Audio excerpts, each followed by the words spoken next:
y que podamos, bendito Dios, ser edificados y fortalecidos. Gracias. Amén. Gloria al Señor. Vamos a abrir la palabra del Señor. Dios les bendiga a todos, hermanos. En el libro de Éxodo, capítulo número 18.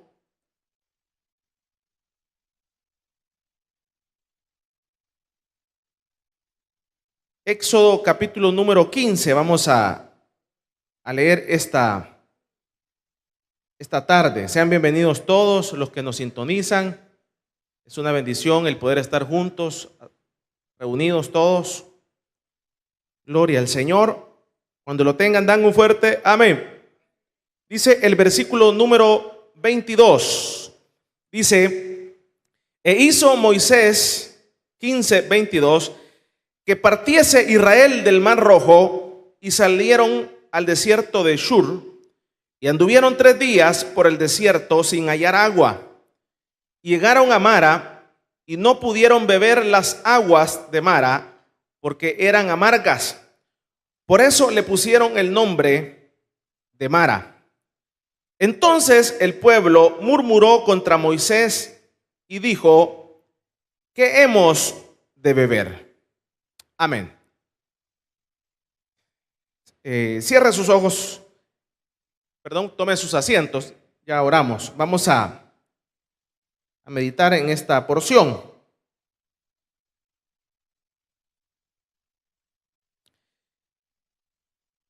Acá en este capítulo número 15, hermanos, vemos los antecedentes de este capítulo número 15.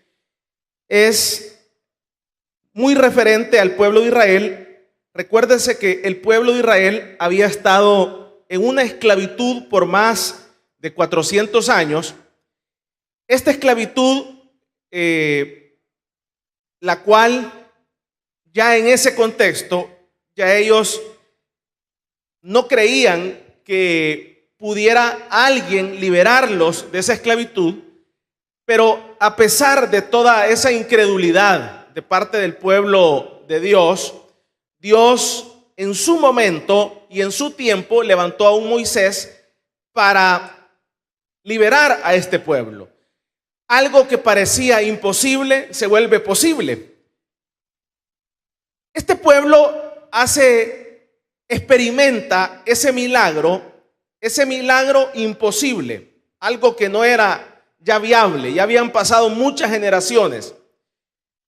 Y es acá en donde usted ha visto las películas, las narraciones, la Biblia, cómo este pueblo es liberado de esta esclavitud de Egipto. En medio de esa liberación, el pueblo toma un camino, que es el camino del desierto. Se enfrentan a un primer desafío, que es el desafío del Mar Rojo.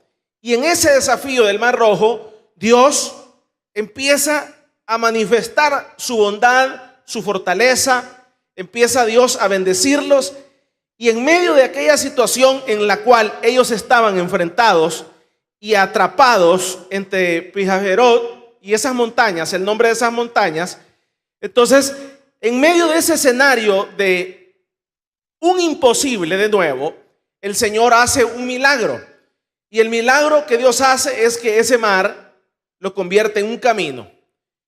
Y es ahí en donde el pueblo pasa en aquel mar, algo meramente difícil de creer para los seres humanos.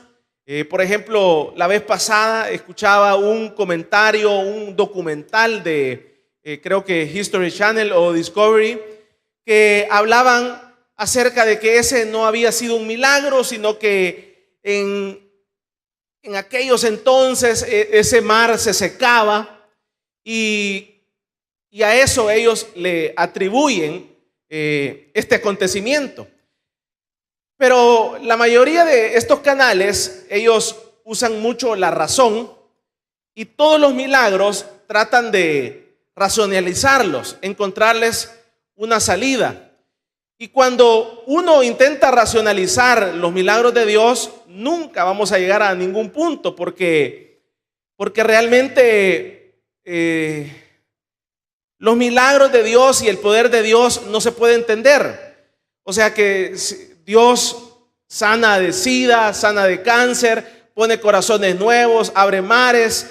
Dios es un Dios que no se puede limitar a la razón. Entonces este milagro que el pueblo de Israel lo vivió en carne propia y lo experimentó, lo tratan de racionalizar, pero esa es una mentira, porque realmente el mar Rojo literalmente se partió en dos y el pueblo del Señor pasó. Y es acá, después de este gran acontecimiento, que no es para menos el que un mar se abra, y que este mar se abra y podamos pasar, no es un acontecimiento que lo podemos aminorizar, es un acontecimiento que tiene una trascendencia importante en todos los tiempos.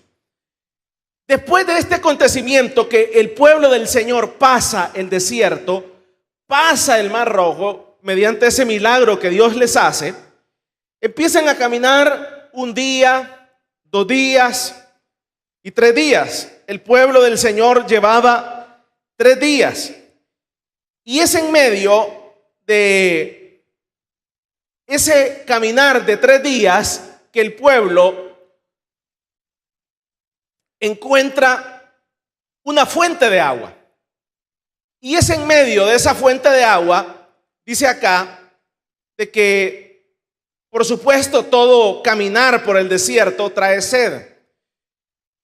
Y es en esa necesidad del pueblo del Señor, en la cual ellos necesitaban agua para poder sobrevivir como todos los seres humanos, es en medio de esa situación en la cual ellos encuentran una fuente. Y esta fuente que encuentran es una fuente amarga. Prueban el agua y se dan cuenta que el agua no es bebible. Pero al darse cuenta que el agua no es bebible, cometen ciertos errores. Y dentro de los errores que comete el pueblo del Señor es que empiezan a murmurar, empiezan a quejarse. No solamente empiezan a murmurar, a quejarse, empiezan a criticar, a hablar, y empiezan a hacer un gran error garrafal de este pueblo del Señor. Empiezan a hacer comparaciones.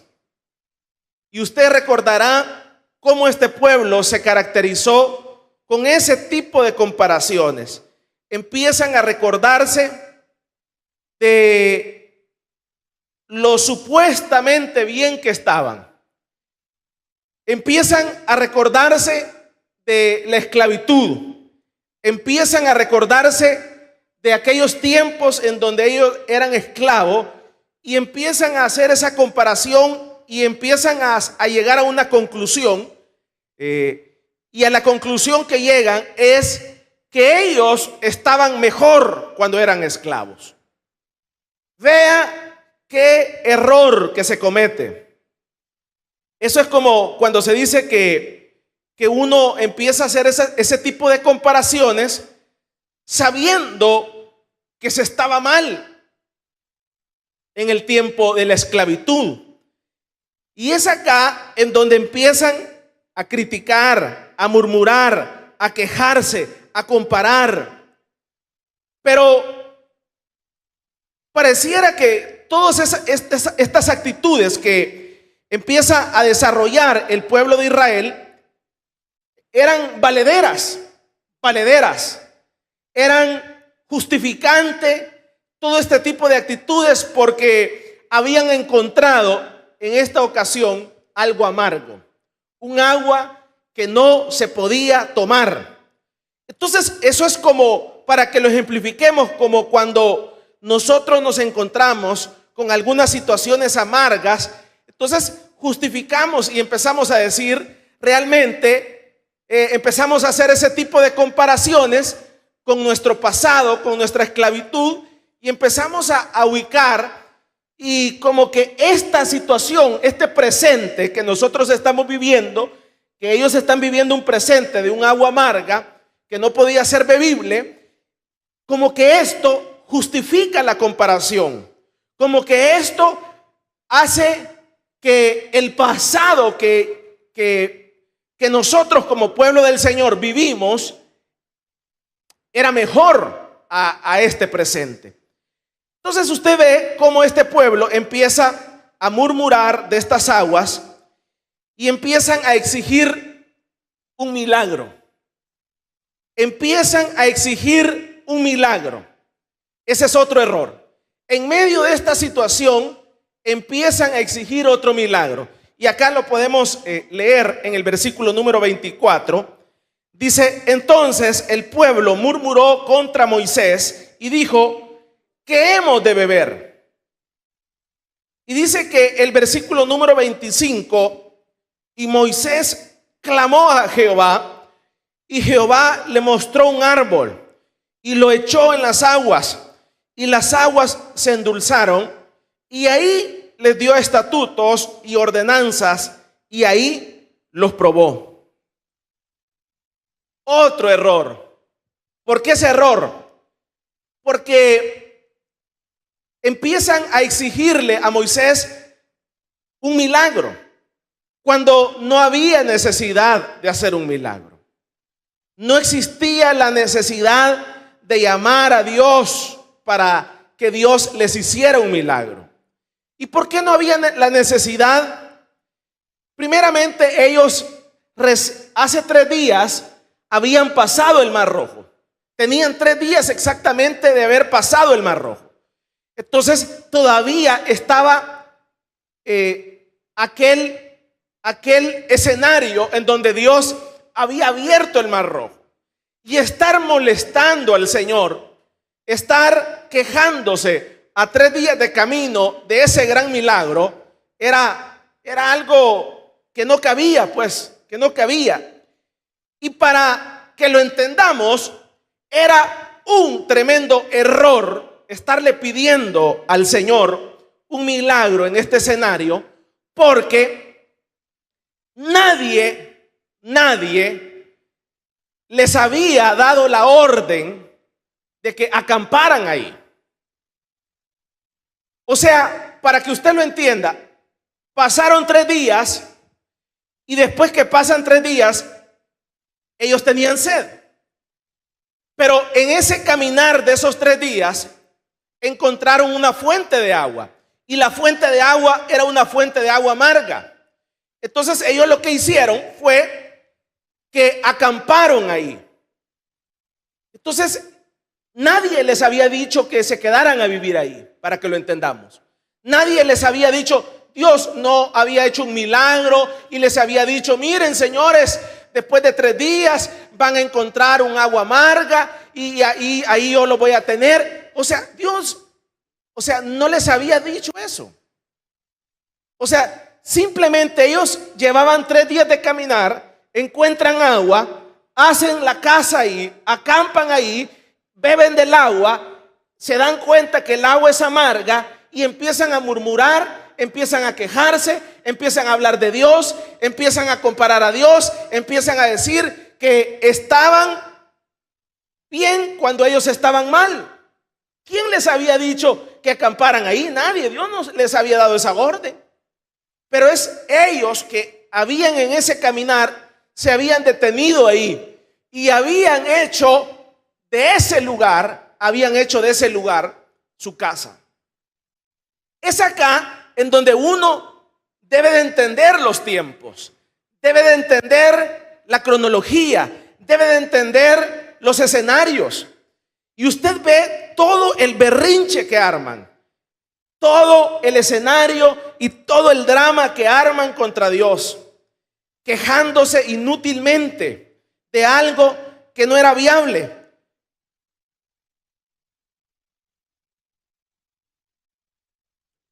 Y es acá en donde usted puede ver que Moisés tiene que hablar con Dios para que Dios les haga un milagro en ese escenario. No había necesidad de que Moisés endulzara las aguas. ¿Y por qué no había necesidad que Moisés endulzara las aguas? Porque en el versículo número 26, en el versículo número 27, si usted me ayuda a leer, dice que ahí mismo, en ese mismo versículo 27, dice, y llegaron a Elim, donde había 12 fuentes de aguas y 70 palmeras, y acamparon ahí junto a las aguas.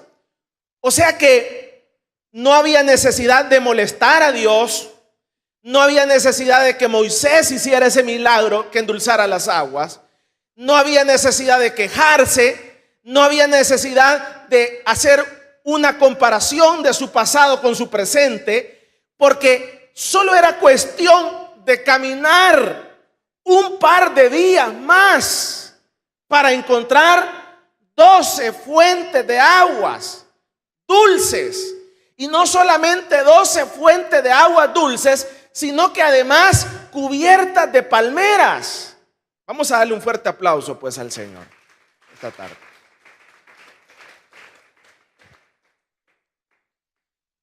Entonces aquí usted puede ver los grandes errores de este pueblo.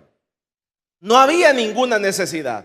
A los primeros 3 días empiezan a quejarse, acampan en este lugar donde encuentran esta agua amarga, empiezan a hacer todo este show y todo este drama, cuando hacen que Dios a través de Moisés haga un milagro con las aguas, cuando solo era cuestión de esperar 3 días más, 4 días más, porque adelante estaba no una fuente, sino que 12 fuentes. Ahora, al ver toda esta situación, hermanos, a veces este tipo de situaciones son situaciones que nosotros también las experimentamos. Dios a lo largo de los años ha hecho su obra en nosotros. Cada uno, dice la Biblia y dice la palabra del Señor, de que los que estamos en el Evangelio, dice la palabra del Señor, que éramos lo peor del mundo. Eso significa que éramos lo peor. Y dice el Señor que eso peor, Él lo escogió. Y lo escogió para avergonzar a los sabios, a los grandes, a los poderosos. Y eso peor, el Señor lo lavó con su sangre preciosa, lo purificó, lo limpió, lo sanó, lo sacó del lodo cenagoso para que disfrute. Dele fuerte el aplauso si se lo va a dar al Señor.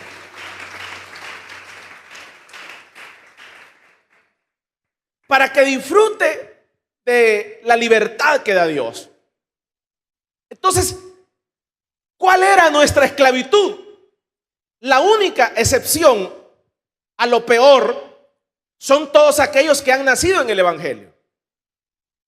Todos aquellos jóvenes que nacieron en el Evangelio y no se han apartado a lo largo de la vida, es la única excepción, pero eso no significa que no son pecadores. Pero eso peor es lo que Dios escogió.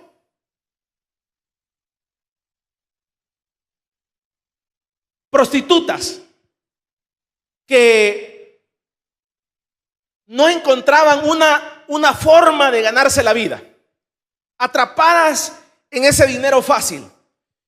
Y entonces Dios se les revela y les hace encontrar el camino.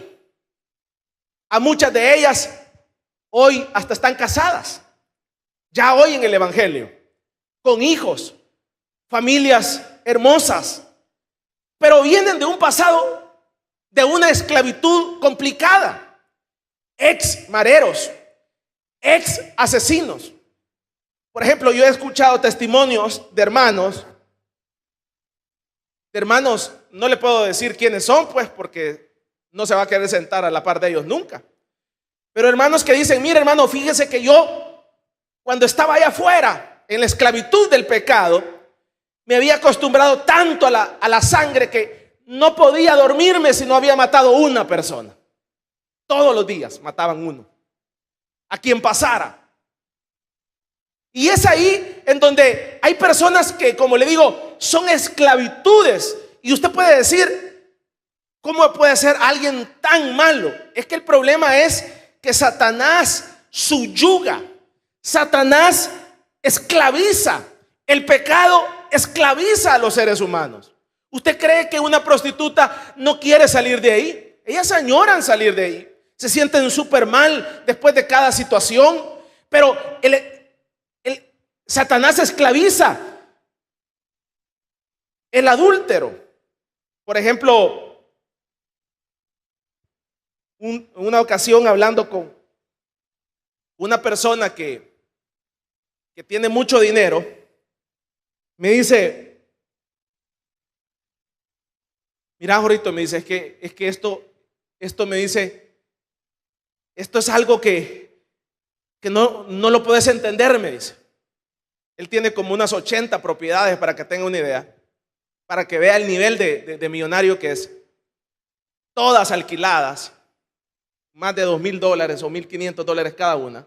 Y me dice, mira, me dice, yo tengo 4 mujeres y a todas las tengo con su apartamento, tengo hijos con todas, a todas unos estudian en la Británica, otros aquí y allá, pero mira, es algo aquí adentro, es una atadura emocional, para que usted entienda. Yo sé, me dice, si yo era cristiano, si yo era evangélico, yo sé que estoy en esta esclavitud, pero decime cómo me salgo, me dice. ¿Cómo?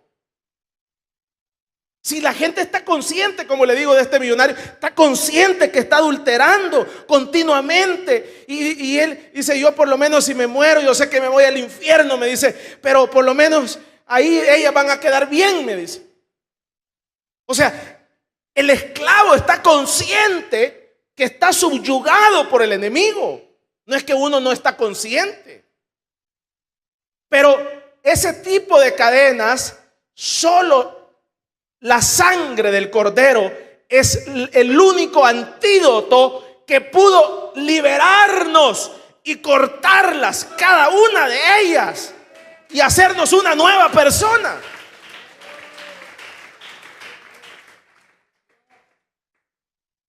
No hay forma. Yo le decía a alguien, eso es como caer en un pozo, para que lo entendamos. Un pozo de 100 metros. Usted cae en un pozo de 100 metros, usted lo primero que va a hacer es el instinto de supervivencia, querer salir. Va a poner una escalera, si hay algo para hacer ahí, va a poner una escalera y va a querer salir. Pero se va a dar cuenta que la escalera solo le llega a 10 metros. Y de ahí va a querer escalar y allá cuando vaya como el metro 50 se va a volver a caer y se va a resbalar. Humanamente uno intenta dejar la droga. Humanamente uno intenta dejar el cigarro, dejar la bebida. Por eso uno usa la escalera y trata. Ya llevo 3 meses, ya llevo 6 meses, dice alguien. Ya llevo 1 año, dice. Y celebran. Usted ve asociaciones de ellos, pero el problema es que son métodos humanos. Y entonces ese tipo de esclavitudes y cualquier tipo de esclavitudes, solo la sangre del Cordero le da orden a Satanás y le dice, mira, ese esclavo necesito que me lo liberes de esa cárcel. A partir de ahora me lo liberas. Y el Señor y Satanás lo libera, porque hay un poder superior que le da la orden para liberarlo. Y cada uno de esos somos nosotros los que estamos acá.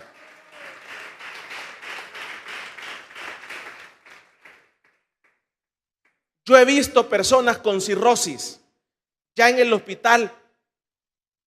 Les voy a contar una pasada. Y dicen que a los presos en Estados Unidos les piden un último deseo.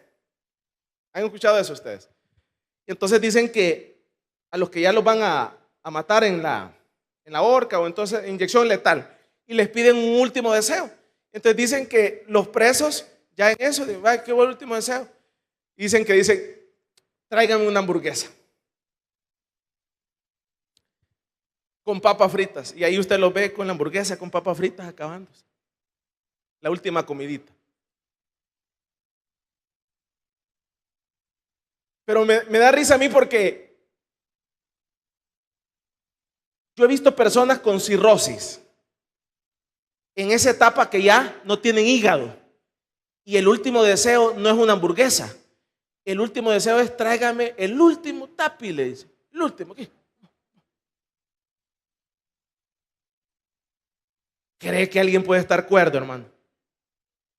Ya no tiene hígado, está en el hospital y le dice al doctor: tráigame el último traguito, el último. Puras esclavitudes, hermano. Ahora, esas esclavitudes, ahora usted y yo gozamos de ellas. Gozamos de la libertad que Dios da, de los milagros que Dios hace. Y entonces no tenemos nada que estar comparando con nuestro pasado. Y no podemos decir que no.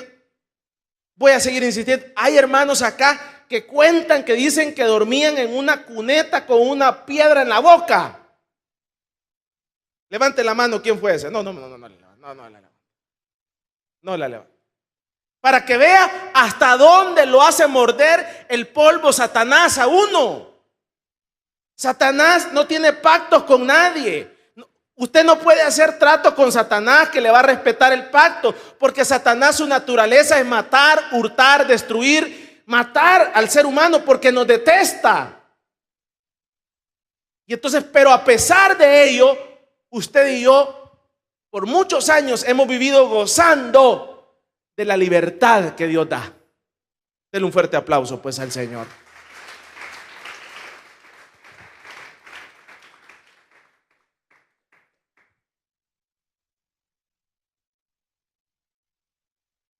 El pueblo del Señor en este escenario empieza a comparar su pasado. Dice una frase que decían: qué bien estábamos cuando estábamos mal. Vea la gran incongruencia de la gente. Qué bien estábamos, dice la gente, allá, en el pasado.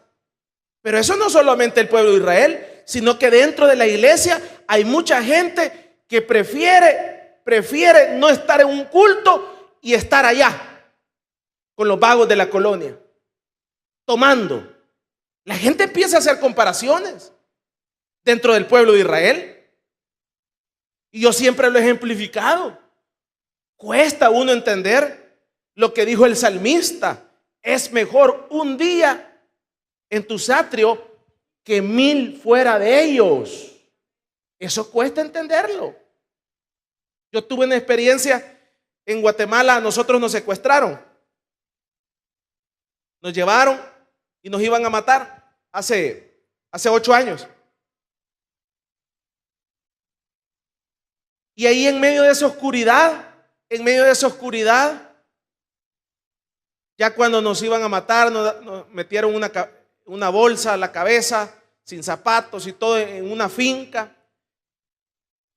Usted, como creyente, usted se empieza a recordar de las vigilias, usted se empieza a recordar de esos cultos, se empieza a recordar de los días que venía a la iglesia, y usted dice: ay, Señor.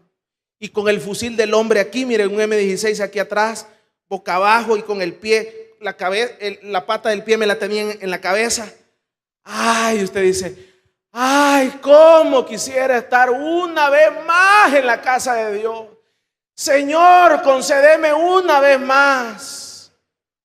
Usted añora.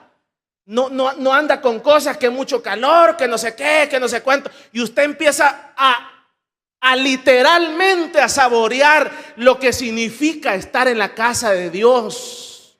Y no anda haciendo comparaciones de nada, que antes, que no sé qué. Usted desea, añora, corre, se levanta por ser el primero, por buscar las cosas de Dios, porque usted sabe que en esos momentos de oscuridad nadie lo puede ayudar. Solamente el Señor es el único que lo levanta.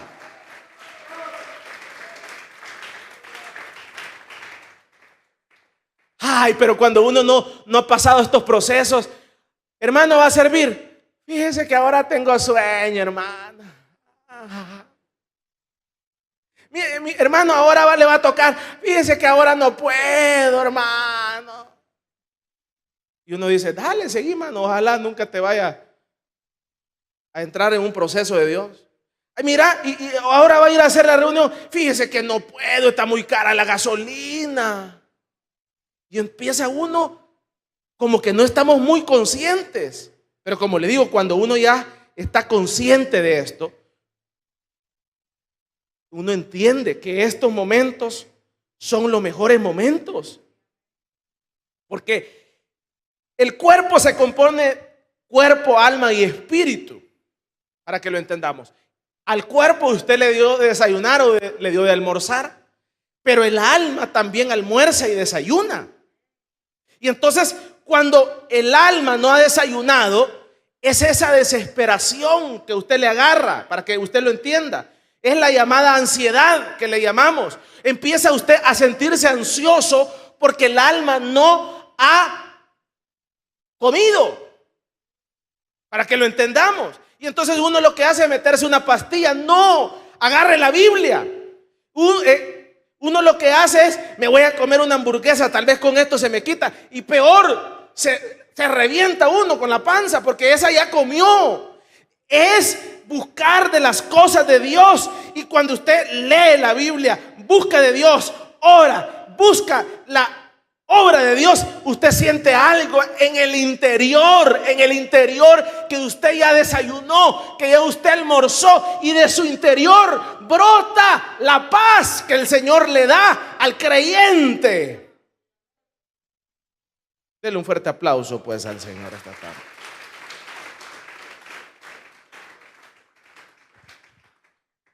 Termino esta tarde.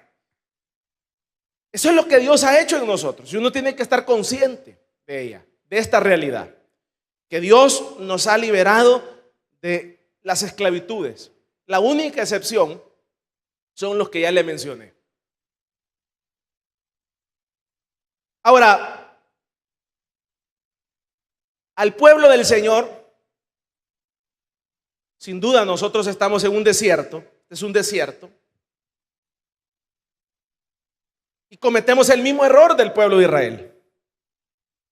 3 días tenía el pueblo de Israel de haber visto este milagro, de haber abierto el mar rojo. Y ya los 3 días estaban quejándose. Pero como decimos en buen salvadoreño, para más molestar, van a acampar a un lado que nadie les había dicho que se quedaran a vivir ahí. Es en Mara. Y ese mismo error es el que nosotros cometemos. Muchas veces nosotros acampamos en ciertas casas y ahí nos aferramos. Probablemente porque ahí donde nosotros hemos acampado hay dolor, hay sufrimiento. Probablemente sea que ahí donde nosotros hemos acampado haya pobreza. Pero es ahí en donde nadie nos ha establecido que ahí debe de ser nuestra casa. Somos nosotros los que hemos agarrado ese lugar geográfico para acampar y hacerlo nuestro. ¿Qué le quiero decir con esto? Entonces usted ve dentro del pueblo del Señor, ay hermano, viera qué duro es ser creyente. Porque la gente piensa que ser creyente es sinónimo de estar acabado. La gente dice, porque la gente dice, como soy cristiano, entonces tengo que ser pobre. ¿Quién le ha dicho eso? ¿Quién le ha dicho eso? Eso es lo que le digo yo, que son el mismo problema, este mismo problema del pueblo de Israel. Usted se ha quedado ahí, usted ha acampado ahí. Porque cuando usted lee la palabra del Señor, ¿qué dice la palabra del Señor? Dice que el creyente, el pueblo del Señor, dice que va a ser cabeza y no cola. Cabeza y no cola.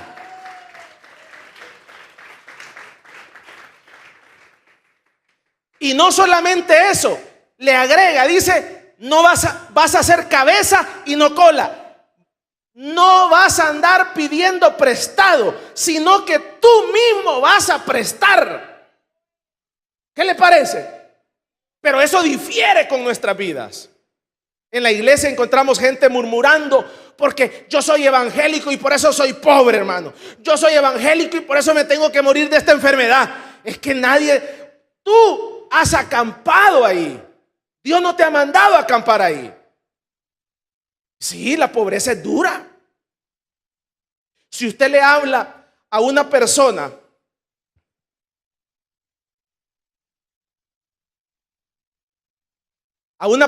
que viene del campo y ha sido muy de escasos recursos. Por ejemplo, mi papá me ha contado de una ocasión, no por pobre, sino que por una situación en la que él iba viajando, le tocó aguantar hambre 3 días. 3 días enteros. Y entonces usted cuando ve la comida, se come lo que hay. Pero el que ha visto la pobreza, usted habla con la gente que ha visto la pobreza, que ha sentido la pobreza, el polvito de la pobreza. ¿Sabe cuál es el polvito de la pobreza? Que usted no tiene para pagar los recibos, que el zapato anda a hoyo, que usted se toca la bolsa y no hay nada.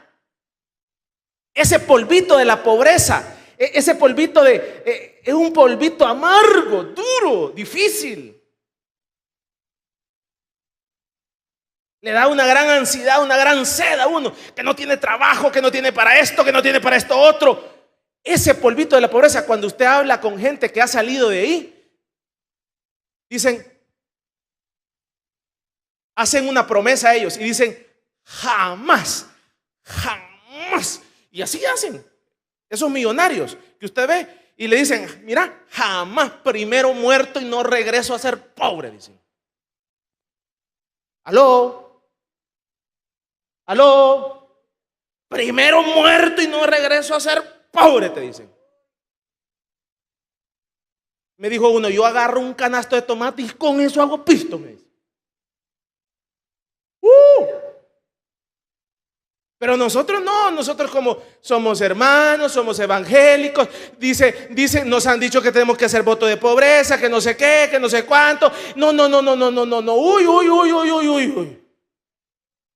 Entonces por eso no buscamos trabajo, por eso no hacemos nada, porque no podemos hacer nada porque tenemos que ser pobres. Ese es el problema. Y el problema es que cuando no hay para el recibo, entonces lo que hacemos es, ay Señor, allá cuando era mundano me iba mejor. Falso. Porque nadie te ha dicho que te quedes ahí. Siempre el Señor nunca le dijo a este pueblo que se quedara ahí. Estaban a unos pasos, a 3 días de ver la luz y el agua y las palmeras. Somos nosotros los que nos quedamos en los fracasos. Usted ve, hay un montón de mujeres llorando por un hombre. El tal hombre, hermanas, estoy hablando de mundanas, hermanas. ¿Y qué tenía ese hombre que no lo puedo olvidar? Es que mire, en la mañana me pegaba una patada. En la tarde, ay, uno se queda como, qué barbaridad. Porque o sea, y uno dice, qué barbaridad. Y mire, hermana, y le ayudaba con algo. No, hermano, si yo lo mantenía. Y uno dice, ay, Dios santo, ¿qué pasa aquí? Y entonces empezamos a hacer el mismo error. ¿Cuál es el mismo error? A pedirle a Moisés, y viene la gente donde el pastor, hermano, quiero que ese hombre regrese. Y el hombre ya la trapeó, ya le dijo que no la quiere, ya le dijo que no sé qué, le pone las otras, no sé qué. Ay, Dios santo. Y entonces Dios le puede hacer el milagro, hermano. Dios aquí le hizo el milagro, pero el problema es que el problema no es ese. Ahí adelantito está el otro. Dale un fuerte aplauso pues al Señor.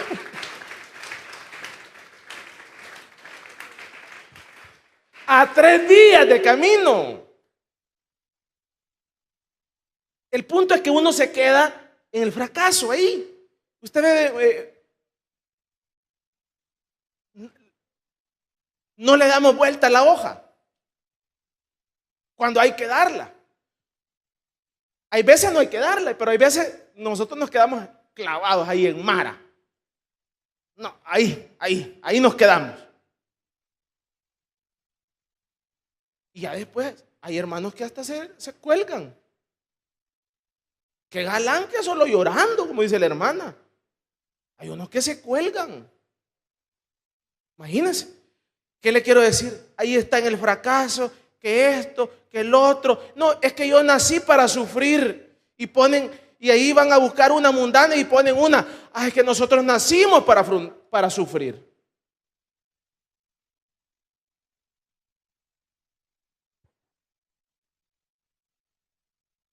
El problema de ese escenario es este, que empezamos a ver atrás, cuando atrás no hay nada que ver, y segundo, en un segundo plano, empezamos a hacer comparaciones con nuestro pasado, cuando nuestro pasado nos fue súper mal. Y en tercer punto es que en ese escenario empezamos a quejarnos. ¿Pero a quejarnos de qué? Yo le decía a un hermano,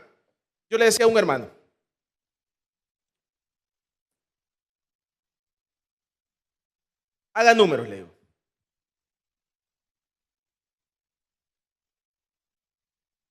Si usted logra ahorrar $200, pongámosle $100. $100. Por 12 meses, ¿cuánto es? 1,200.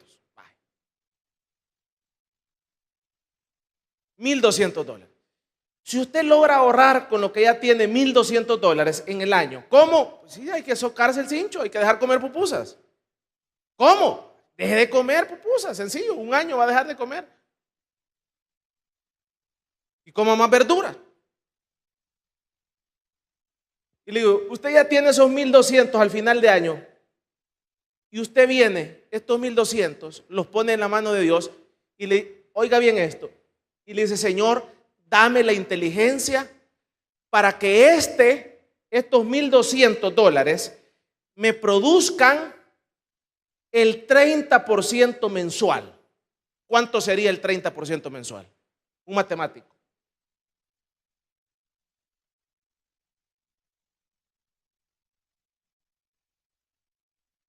Serían $360 mensuales. 1,200, yo no le estoy hablando de millones. $1,200 que usted, Dios le dé la sabiduría para que usted los haga producir el 30% en el mes. Es básico, es poco. No le estoy diciendo al día. Usted en el mes tiene $360. Se acabó el problema económico. Pero la gente lo que quiere es que se lo regalen. La gente lo que quiere es que caiga de allá. ¿Dónde va a caer? ¿Dónde va a caer? No va a caer mientras tú no te levantes de la pobreza. Dale un fuerte aplauso pues al Señor.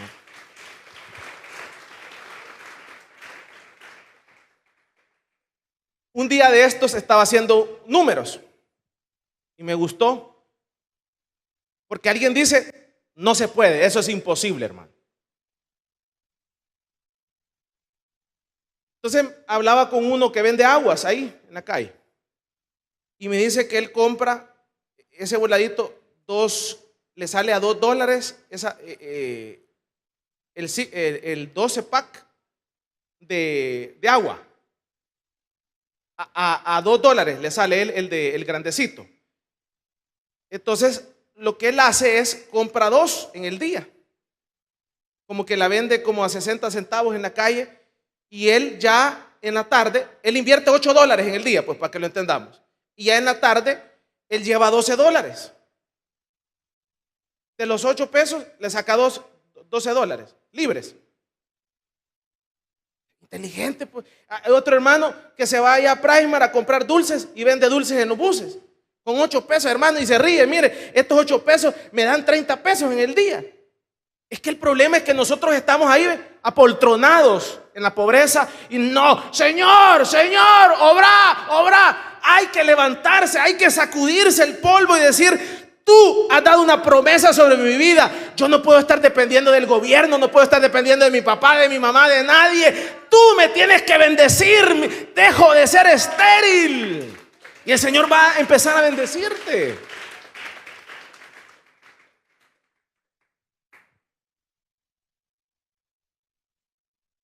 Este pueblo añoró un milagro y Dios se lo hizo, pero no era esa la solución. La solución era que él saliera, que salieran de Mara, que ya dejaran de acampar ahí. Porque adelantito estaban las fuentes de agua, con todo y palmeras.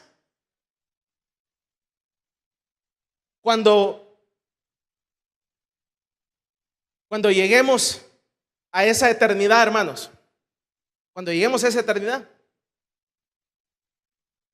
va a haber gente que estuvo acá y se va a rascar la cabeza y va a decir: si hubiera esperado un par de meses más, un par de años más,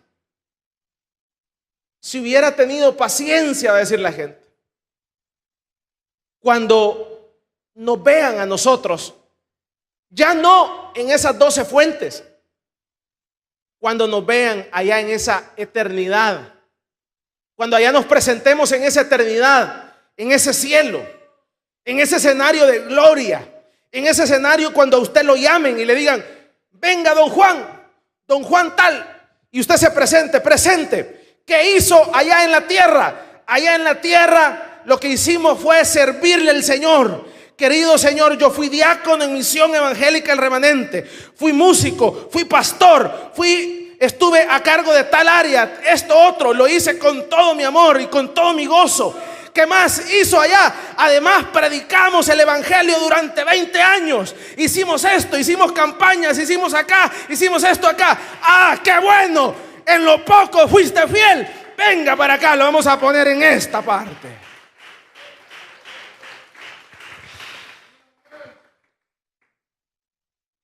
Y ahí van a estar muchos viendo. Ay, van a decir: si hubiera esperado y no me hubiera ido del evangelio. Y no me hubiera ido del evangelio. No me estoy limitando a esta iglesia. No me hubiera movido del evangelio. Va a decir mucha gente. Mucha gente hoy que está muriendo. Ayer, los que murieron el día de ayer están dándose cuenta de esta realidad. Si hubiera esperado un poquito más, hubiera alcanzado, pero es tarde.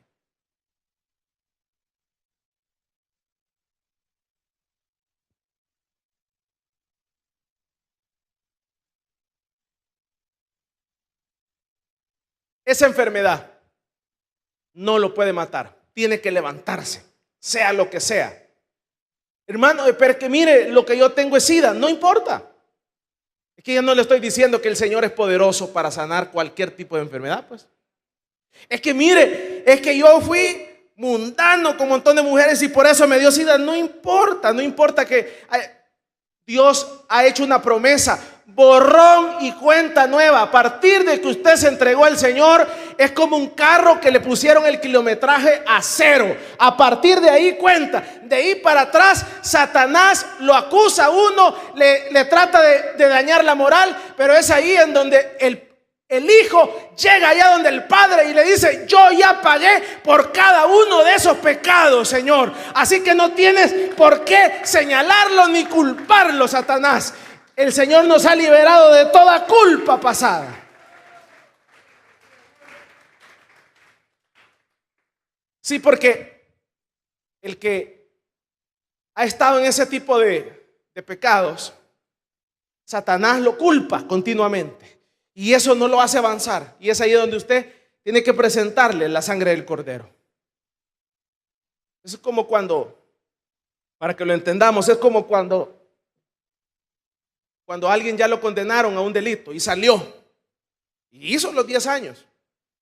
Entonces, si lo quieren volver a agarrar por lo mismo, entonces usted saca el papelito.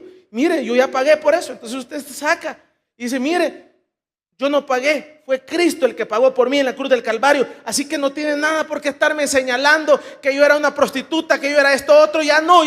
Ya ahora, a partir de tal año, yo soy una nueva persona, porque Cristo me liberó de todos mis pecados. Es cuestión de entender los tiempos, hermanos. Es cuestión de entender los tiempos. Si este pueblo hubiera entendido que adelantito estaba el lugar de las fuentes, ojalá no desistamos de este caminar y podamos encontrarnos en esa patria celestial, hermanos. Dele un fuerte aplauso esta tarde al Señor. Póngase en pie ahí donde está y finalizamos.